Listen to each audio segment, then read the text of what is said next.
Buat lu yang masih sering nanya apakah ada kisi-kisi JFT buat bulan April, buat bulan Mei, buat bulan Juni, Juli, Desember, tuh gue bisa bilang, lu jangan mau dibego-begoin.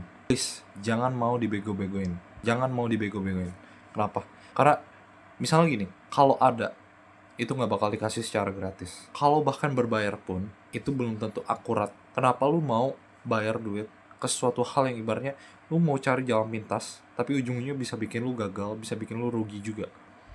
Gue kan udah sering bahas, kalau misalnya belajar JFT itu jangan menghafal gitu, meskipun nih ada kisi-kisi JFT yang sebenarnya itu bukan kisi-kisi, itu simple kayak 20 tipe soal, kayak ada Okimas, terus nanti ada banyak sarada segala macam.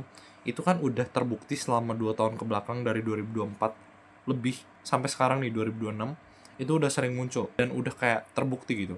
Kayak itu tipe soalnya masing-masing itu kayak udah sering muncul gitu. Bahkan bisa dihafalin, bisa bikin orang buat lulus. Tapi apakah itu bakal muncul di saat yang sama? Misalnya di bulan April ini, di bulan Mei, di bulan-bulan kedepannya belum tentu. Bisa aja ada momen dimana si Jeff Jakarta ini bikin kayak oke, ternyata banyak orang udah kemakan nih sama narasi kalau udah ada 20 kisi-kisi ini.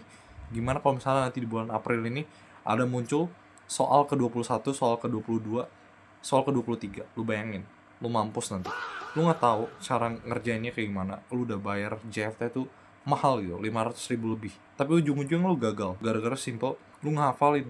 Kayak please lah, jangan cari jalan pintas gitu. Gak ada satupun jalan pintas yang bisa ngebikin lu dapetin sesuatu yang lu pengen gitu. Kalau misalnya ada, itu pasti berbayar. Buat apa lu ngasih secara gratis? Apalagi kayak sesimpel kayak gini. Dengan lu punya JFT, lu bisa kerja di Jepang.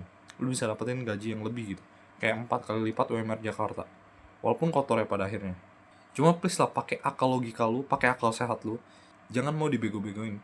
Bisa aja kayak gue kalau misalnya emang mau, gue bisa framing, gue bisa kasih narasi kalau ini bakal keluar di bulan April. Itu hook, bikin narasi kalau gue tahu sesuatu yang lu gak tahu, dan ujung-ujungnya belum tentu itu bakal keluar gitu. Ujungnya itu cuman kayak simple, cuman asal-asalan doang, dan ujungnya bisa bikin lu gagal ya. Kayak buat apa? Makanya gue sering kasih tahu gimana caranya lu bisa lulus, bahkan lu nggak perlu ngafalin. Itu dengan cara memahami apa yang lu pelajarin. Kayak sesimpel gini, misalnya ini apa? Ini kan dompet. Itu namanya apa?